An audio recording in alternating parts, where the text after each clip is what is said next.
जिसमें बाबर पहले मैच में ड्रॉप होते हैं। तो हम भी इसी अंदाज में बदला लेंगे। अगर जावेद मियांदाद नहीं होते तो वसीम अकरम तन्हाई में चले जाता।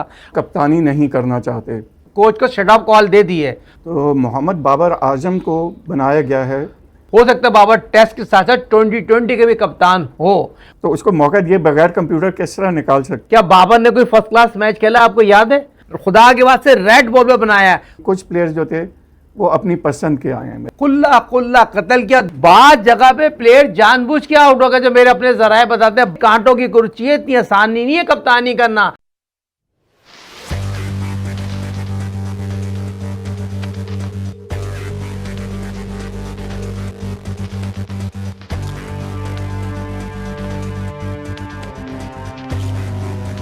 अस्सलामुअलैकुम वरहमतुल्लाहि वबरकातुहू।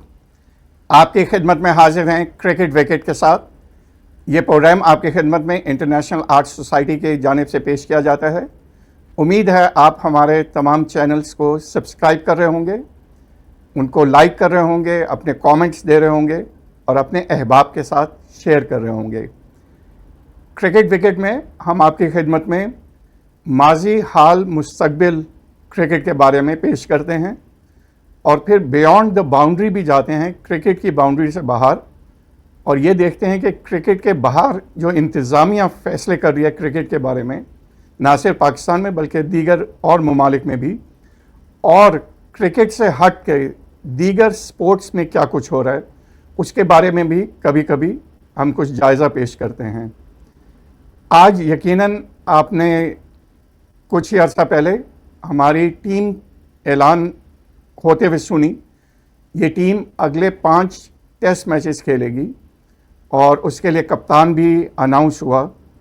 तो जब हम माजी में जाते हैं और ये देखते हैं कि क्या कभी ऐसा हुआ था कि काफ़ी टाइम लगा क्रिकेट बोर्ड को और सिलेक्शन कमेटी को और बाकी दीगर लोगों को कप्तान को अनाउंस करने में, तो एक दफ़ा ऐसा ज़रूर हुआ था।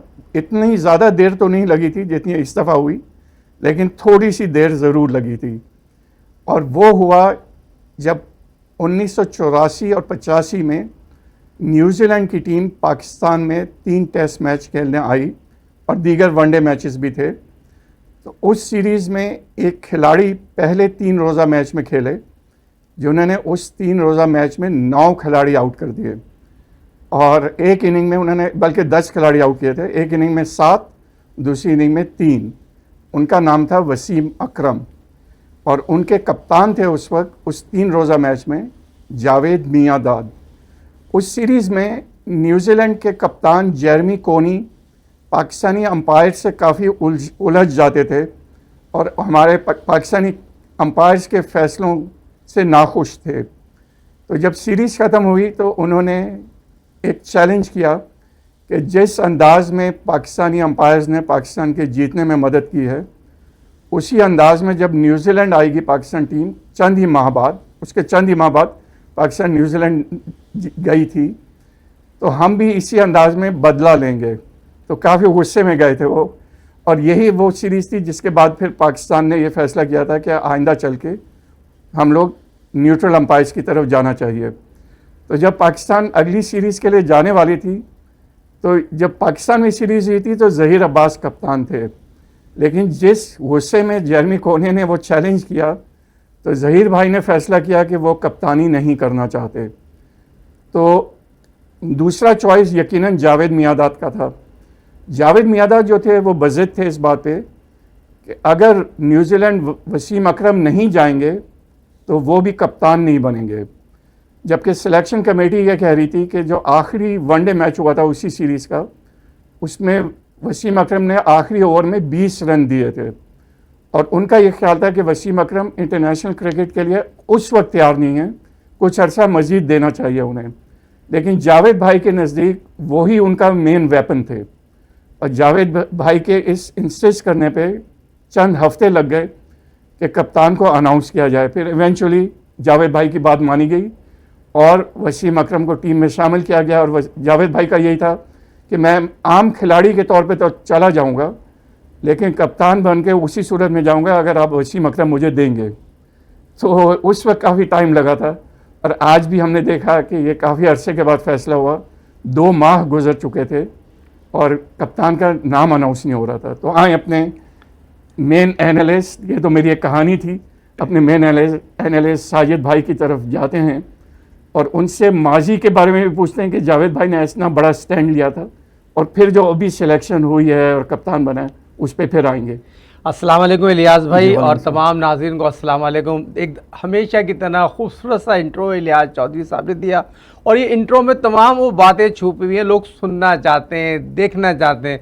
ग्रेट सर जावेद मियाँदाद साहब का जिक्र किया, और मेरे भाईजान जो मेरे रोल मॉडल हैं, लोगों को क्या पता मेरे वसीम अकरम साहब के 40 साल से ताल्लुकात हैं, और उस वक्त की ये बात कर रहे हैं जब वसीम अकरम बहुत ही यंग थे और मेरे ख्याल में मसन से निकल के आते। लोगों को ये नहीं पता, बहुत से लोगों ने क्रिटिसाइज़ किया वसीम अकरम पे, ये मसन से निकलने वाला।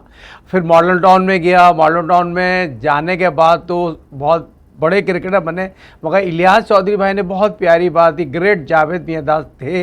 अगर जावेद मियाँदाद नहीं होते तो वसीम अकरम तनाई में चले जाता।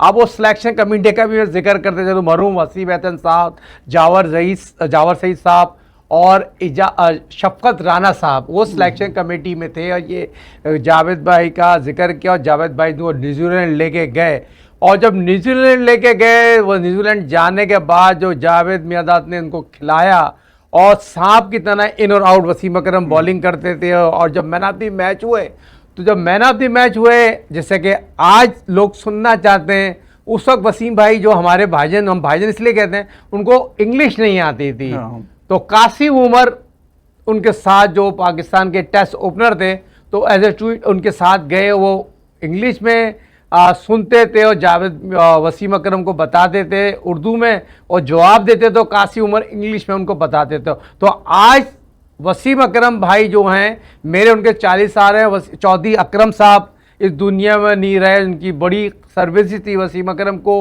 बड़ा क्रिकेटर बनने की ख्वाब थी, और वसीम अकरम साहब बने क्रिकेटर बड़े, मगर वसीम अकरम के बड़े भाई, उनके दोनों भाइयों का भी बड़ा अहम रोल था उनकी क्रिकेट के कैरियर में, मगर जावेद भाई लेके गए, उसने प्ले किया, और वसीम अकरम जब भी मेरी उनसे बात होती है, वो ग्रेट वसीम भाई जावेद भाई को मानते हैं, उनके कैरियर में बड़ा अहम रोल था। और 99 में जब जावेद भाई जब इंडिया गए, जावेद भाई हेड कोच थे और वसीम अकरम कप्तान थे। तो ये भी हम अपने नाज़रीन को बताते चले, जब ग्रेट जावेद भाई कोच बने, वसीम अकरम कप्तान थे, अब इंडिया गए, और यहाँ पर इंडिया में जाके इंडिया को हराना, सुबह 7 बजे जाते थे और शाम 7 बजे वो आते थे, सिर्फ ग्राउंड, होटल, और पाकिस्तान की क्रिकेट टीम 10 के 10 प्लेयर, 11 प्लेयर जेल होके खेलते थे, और ये प्रूव किया पाकिस्तान की क्रिकेट टीम में। एक और जावेद भाई का ग्रेट डिसीजन था, शाहिद आफरीदी को खिलाना, उसे 100 करना, ये भी ग्रेट जावेद मियाँदाद के कैरियर में जाता, मगर जिक्र आया ग्रेट भाईजान का, तो भाईजान ने ज़िंदगी में मुझे कुछ नहीं दिया। भाईजान आपने एक दफ़ा मुझे सिर्फ 10 पाउंड दिए, मेरी आपसे थी एक बात बताऊं, वो भी इसलिए कि इतनी मेहनत मैंने आपके साथ की है, शायद इस दुनिया में हुमा अकरम नहीं रही, उनके बाद अगर कोई आपके करीब था तो मैं था, बाकी तो तमाम लोग आपके मैनेजर बन गए, असल PRO तो मैं था, जो यकीनी तौर पर नाज़ाबाद मेरे आप घर आए, 84 की बात है, उसके बाद हम आगा जूस पे गए, फिर बहुत सी चीज़ें। इलियास चौधरी साहब, टाइम ख़त्म हो जाए। बिल्कुल, तो हम लोग अभी जो आज फैसले हुए हैं, जिस दिन हम ये प्रोग्राम कर रहे हैं उससे 2 दिन पहले ये फैसले हुए कि पाकिस्तान के नए कप्तान जो हैं, जो कि पहले भी रह चुके हैं, मोहम्मद बाबर आज़म होंगे। तो मोहम्मद बाबर आज़म को बनाया गया है शान मसूद की जगह। शान मसूद ने 16 मैचेस में 12 मैचेस हारे हुए थे, जबकि जो बाबर हैं इन्होंने 20 मैचेस में 6 मैचेस मेरे ख्याल में हारे हैं, 4 ड्रॉ हुए हैं और 10 मैचेस पाकिस्तान जीते हैं। लेकिन जो आखिरी ये जो 6 मैचेस जो हारे हैं वो ज़्यादातर उस वक्त हारे जब वो एंड में थे अपने इन 20 मैचेस के। और देखने में यह आया कि ओवरऑल उनकी परफॉर्मेंस भी जब वो कप्तान बने तो उतनी अच्छी नहीं रही, लेकिन जब वो कप्तान से हटे तो अच्छी रही। तो आपके ख्याल में ये पाकिस्तान के लिए अच्छा फ़ैसला है? बहुत शुक्रिया इलियास भाई। पाकिस्तान की वेस्ट इंडीज और इंग्लैंड के टीम अनाउंस की और मगर कप्तान अनाउंस किया बाबर आजम को, जो इससे पहले 20 टेस्ट मैच में पाकिस्तान की कप्तानी कर चुके हैं। 10 मैच वो टेस्ट जीत चुके हैं, 6 मेरे ख्याल में हारे और 4 उनके उसमें ड्रॉ जो भी है। मगर बाबर आजम बहुत बड़ा कप्तान, पाकिस्तान की इस लॉर्ड में 65 टेस्ट मैच खेले हैं और 65 टेस्ट खेला ना, वही एक सीनियर प्रो थे। और बाकी जो शान मसूद की अगर बात की जाए, 14 मैच जो उनके कप्तानी में बहुत ज़्यादा रेशू हारने गए, उनकी कारकर्दगी में टीम की कारकर्दगी उस तरह की नहीं थी, उनकी कारकर्दगी खुद की उस तरह नहीं थी। मगर अब जो सारा जो दारो मदार है बाबर आजम पे, देखें टीम अनाउंस हुई है उस पर कोई डिस्कस नहीं कर रहा, बाबर आजम कप्तान हुआ उस पर डिस्कस बनती भी है। बाबर आजम ने एक्सेप्ट क्यों कर लिया? मेरे ख्याल में सरफराज अहमद पाकिस्तान के सबसे कामयाब तरीन कप्तान थे, उसको हटाने के बाद बाबर आजम को पेशकश की गई थी और बाबर आजम को 2019 में कप्तान बनाया गया था। उसके बाद बाबर आजम कप्तान बना, उसकी कारकर्दगी बहुत बेहतर हुई। वह कुछ जब उनको पावर, सबसे ज़्यादा पावर मिला रमीज़ादा के दौर में। बाबर आजम जो कप्तान बने, रमीज़ादा चेयरमैन थे और मेरे ख्याल में वो सबसे ज़्यादा पावरफुल कप्तान था, जिसको चाहता वो खिलाता था, जिसको चाहता नहीं खिलाता था। वो अब जो कप्तान बना है ना, तो वो मैं समझता हूँ ऐसे नहीं बना क्या आप बोल दिया बाबर आप कप्तानी करोगे। बाबर कुछ शराइत पे आया होगा, जैसे क्रिकेट ऐसे कोच, हो सकता है बाबर टेस्ट के साथ साथ 2020 के भी कप्तान हो। और दूसरी चीज़ बहुत इंपॉर्टेंट है, मिसबाह का प्रेस कॉन्फ्रेंस में आके जो बयान देना। और इलियास भाई आप इस पे मैं आपसे भी सवाल करूंगा, ये सवाल ये था, मिसबाह ने सवाल किया है जो वाइट बॉल के जो हमारे हेड कोच है ना, वो बाबर को एक्सेप्ट नहीं कर रहे, 2020 में बाबर की वो जगह नहीं देखना चाहते। तो बाबर आजम को मिसबाह ने डिफेंड इसलिए किया, पेशावर ज़ल्मी के हेड कोच, पेशावर ज़ल्मी जो पाकिस्तान सुपर लीग 11वां एडिशन जीती है, बाबर ने आउटस्टैंडिंग कारकर्दगी दिखाई और मिसबाह अलग उसके हेड कोच है। मिसबाह अलग एज ए हेड कोच बात कर रहे थे, एज ए चीफ सेलेक्टर बात कर रहे थे, मगर पावरफुल बन रहे थे और उन्होंने वाइट बॉल के हेड कोच को शट ऑफ कॉल दे दी है। तो इससे ये मतलब बताने का मकसद है बाबर तीनों फॉर्मेट में खेलेगा, और बाबर तीनों फॉर्मेट में खेलने का मतलब ये जो हमारा जो कंप्यूटर है जिसमें डेटा एनालिस्ट आपसे बेहतर कोई नहीं बताता, ज़रा ये तो बताइए डेटा एनालिस्ट पे टीम सेलेक्ट हुई है? जी, मेरा भी यही ख्याल है कि कुछ प्लेयर्स हो सकता है कि उस कंप्यूटर फार्मूला या एनालॉजी जो भी उन्होंने उसके अंदर एल्गोरिदम डाला था, कुछ प्लेयर्स तो लगता है कि उतरते थे। मसलन एक लेफ्ट आर्म स्पिनर हैं, चलें वो उतरते थे उस पर, अली जो हैं। लेकिन एट द सेम टाइम ये मुझे नहीं समझ आई कि जो सेकंड विकेट कीपर है, ठीक है गौरी एक अच्छा प्लेयर है, लेकिन शायद वाइट बॉल का प्लेयर हो वो, लेकिन जो साद बेग हैं उन्होंने उनसे ज़्यादा 1000 से ज़्यादा रन बनाए हुए, वो कंप्यूटर में क्यों नहीं आया? जबकि दोनों जो हैं वो बांग्लादेश भी गए थे और बांग्लादेश में भी जो एक मैच खेला उन्होंने, साद बेग ने अच्छा खेला था, वो जो वाइट बॉल का था लेकिन फिर भी 38 रन बनाए थे, तो वो कंप्यूटर में क्यों नहीं आए?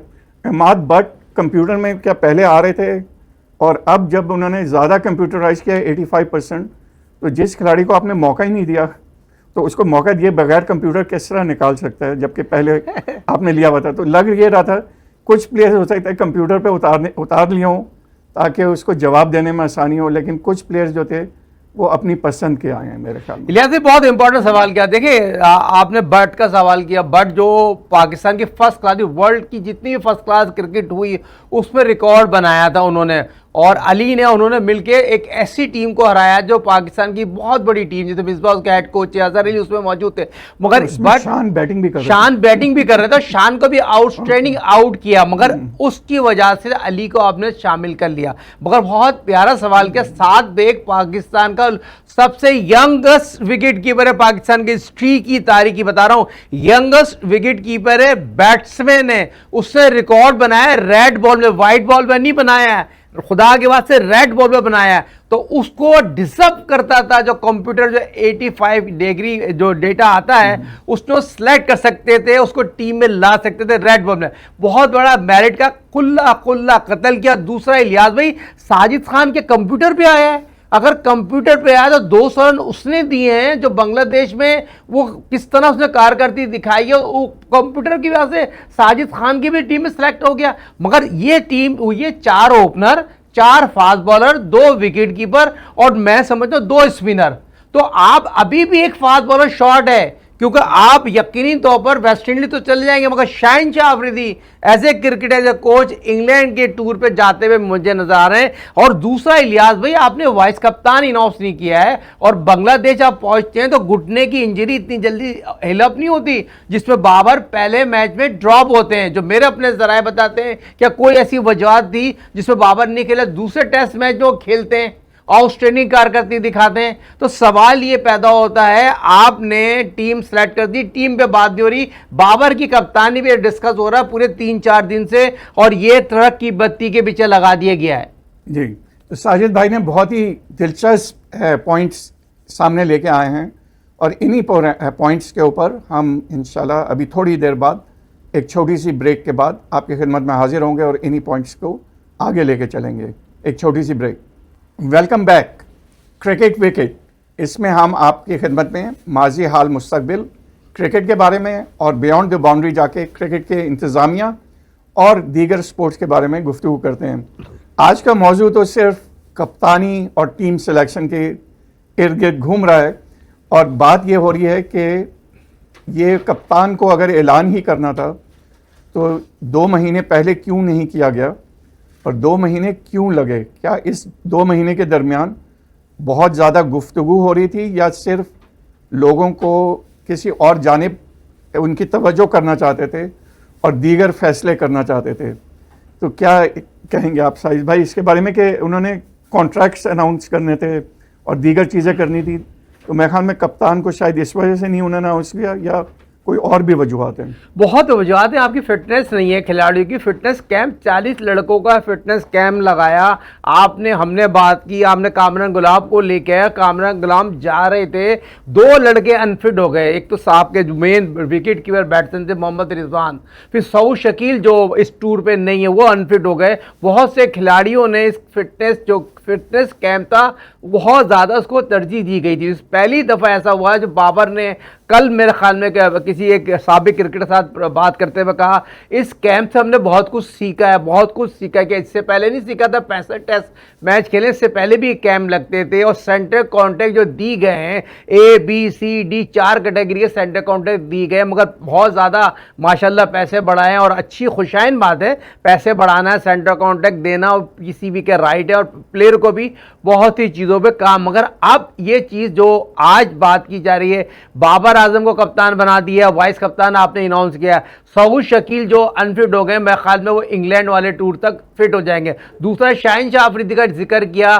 देखिए इलियास भाई, अगर एक के लिए रूल है सबके लिए भी रूल होना चाहिए। क्या बाबर ने कोई फर्स्ट क्लास मैच खेला आपको याद है? तो बाबर को आपने कप्तान बना दिया, शाहिनशाह अफरीदी पे ये रूल एलिगेशन लगा दिया गया वो फर्स्ट क्लास क्रिकेट नहीं खेलता। हाँ, फर्स्ट क्लास क्रिकेट का जब सीजन का आगाज होगा उस वक्त वो जाके खेलेगा, अभी तो कोई फर्स्ट क्लास का सीजन नहीं है और सिर्फ पाकिस्तान के टूर है। फिर अगस्त में आप डिसाइड करना जा रहे हैं, एक वाइट बॉल की 5 वनडे खेलने जा रहे हैं आपने, और दूसरे खिलाड़ी जो NOC के लिए बैठे हुए हैं, जो प्राइवेट लीग में क्रिकेट लीग में जाएंगे, तो वो लोग क्या NOC उनको नहीं मिलेगी, वो प्लेयर जाएंगे नहीं। तो ये चीज़ क्लियर कर देना चाहिए थी। अभी आप वाइट बॉल, अभी टीम आपकी इंग्लैंड वेस्ट इंडीज जा रही है, फिर इंग्लैंड जाएगी, उसके बाद आपने वाइट बॉल की एक सीरीज डिसाइड कर रहे हैं। पाकिस्तान में वाइट बॉल के वर्ल्ड कप से पहले अपने 5 मैच खेले और 50 ओवर के, तो ये चीज़ भी बहुत सी चीज़ें हो रही है। मगर अब ये आपसे पूछना है, 4 ओपनर हैं और 2 विकेट कीपर हैं, 4 फास्ट बॉलर हैं।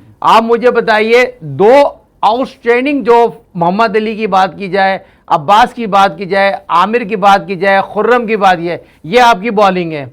ओपनर में इमाम उल हक आ गए, अजान अवैज आ गए, अब्दुल्ला फजल आ गए, फिर अब शान मसूद इन सब में बेहतरीन कारकर्दगी दिखाएगा, मैं आपको दावे से कह सकता हूं। उसके साथ बहुत बड़ा जुल्म हुआ है। अगर आप यकीन मानेगा, शान मसूद क्या खुद की कारकर्दगी, प्लेयरों की कारकर्दगी नहीं थी, बाद जगह पे प्लेयर जानबूझ के आउट हो गए, जो मेरे अपने जराए बताते हैं। बाहर आप DRS की बात कर रहे हैं, DRS का मसला तो इलियास चौधरी साहब विकेट कीपर के ऊपर होता है, कप्तान भी बिहाइंड द मिड ऑफ पे खड़ा होता है, वो विकेट कीपर पर चलता है। फिर आप बात कर रहे हैं डीआरएस की वजह को हमने सोच समझ के, मगर ऐसा नहीं होता, ये पूरी मैनेजमेंट का काम होता है। जैसे कि मैंने पिछले प्रोग्राम में बोला था, शान मसूद अगर हटेगा तो 8-12 पॉइंट जो शान मसूद की जो खाते में जाएंगे, तो उसमें जो मैनेजमेंट का भी रोल आता है ना, मैनेजर साहब हैं, एनालिस्ट हैं, आप भी एक एनालिस्ट हैं, आप पूरा प्रोग्राम मॉनिटर करके देते हैं, उस पर काम क्यों नहीं होता? जी बिल्कुल आप सही कह रहे हैं। और जिन वजूहात जो बताई गई हैं, उन वजूहात के ऊपर तो 2 महीने पहले फैसला कर लेते, क्योंकि फैसले तो उस वक्त हुए थे ना, डीआरएस ने की गलती हो गई थी, अगर बॉलिंग स्लो की थी, ओवर रेट स्लो था, वो भी उसी वक्त ही हुआ था। और ओवर रेट, जैसे आपने कहा कि डीआरएस, ओवर रेट स्लो होना, टॉस जीत के बैटिंग करनी है या बॉलिंग करनी है, इन तीनों चीज़ों में तो सिर्फ कप्तान शामिल नहीं होता, दीगर और लोग भी शामिल होते हैं। ये बात ज़रूरी है कि जो एक चीज़ आके जावेद ने कही कि हमने एक और वजह से उन्हें निकाला कि दूसरी टीम पे हमारी टीम हावी होती थी लेकिन फिर आगे निकल जाती थी। उनके कुछ प्लेयर्स बहुत अच्छा खेलते थे और हमारी टीम पीछे रह जाती थी, वो कप्तानी की वीकनेस थी। लेकिन जो भी चीज़ें बताई थी, अगर 2 महीने पहले फैसला हो जाता तो ये सारी चीज़ें आसानी से हल हो जाती।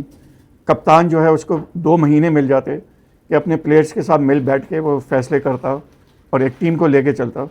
आप जिस टीम से खेलने जा रहे हैं वो 2 टेस्ट मैच खेल रही है, उसके बाद 5 वनडे मैच खेलेगी न्यूजीलैंड से, तो वो इतने ज़्यादा मैच प्रैक्टिस में होंगे और आप अपनी टीम लेके जा रहे हैं सिर्फ नेट प्रैक्टिस पे। तो इसके बारे में आप क्या कहेंगे? देखिए, नेट पे टीम सेलेक्ट होती है, कैंप में टीम सेलेक्ट होती है। आपने बहुत प्यारी 2 महीने पहले बाबर को टीम दे देते, बाबर को टीम देते हेड कोच सरफराज अहमद, जो पाकिस्तान के लिए मैं समझता हूँ बहुत ही talented wicket keeper batsman, great कप्तान थे।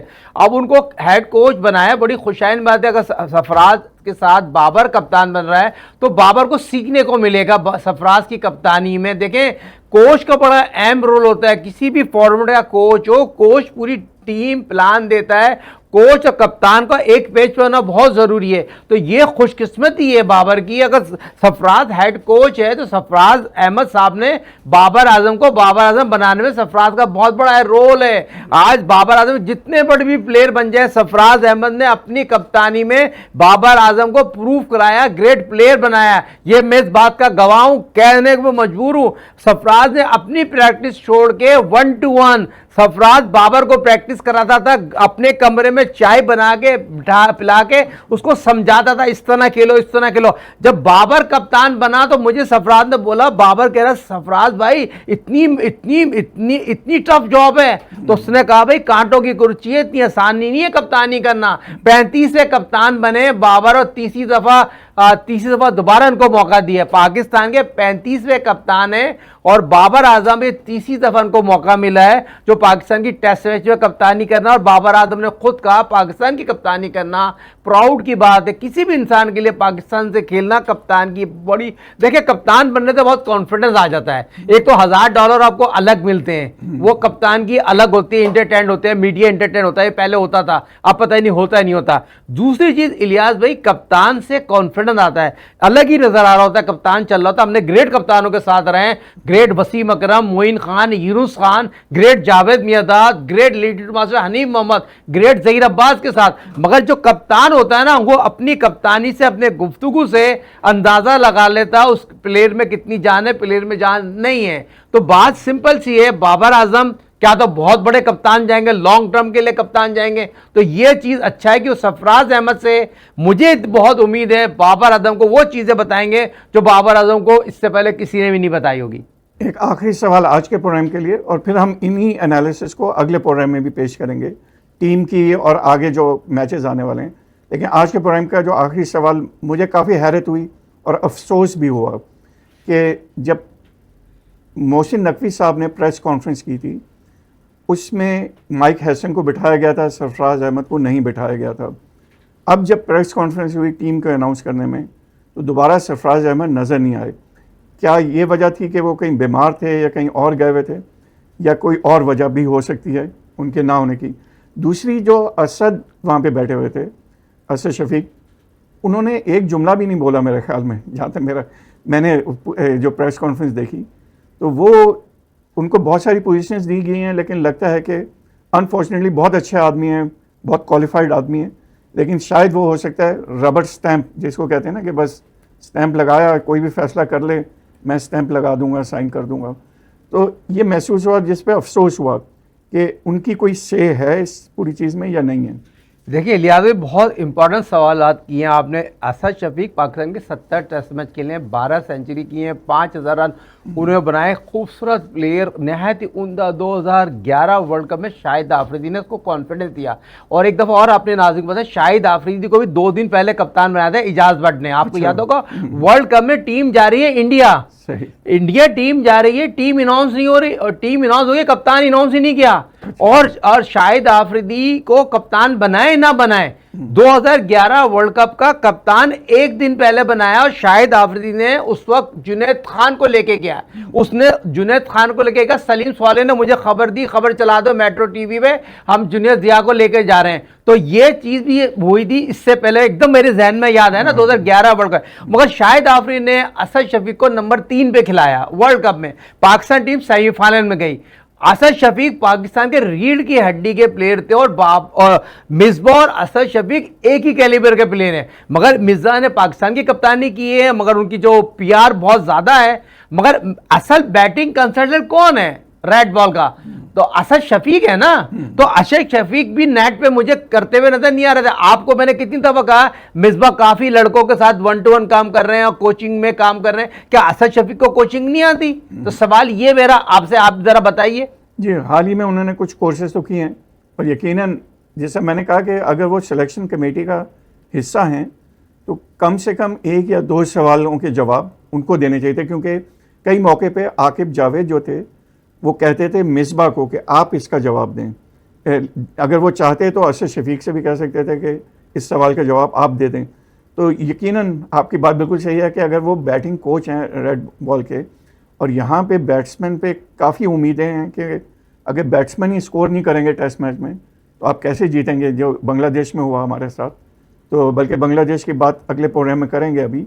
लेकिन अगेन आपकी बात बिल्कुल दुरुस्त है कि असद शफीक जो हैं ही इज़ द कोच, और मिसबा ज़्यादा एक्टिव नज़र आ रहे हैं।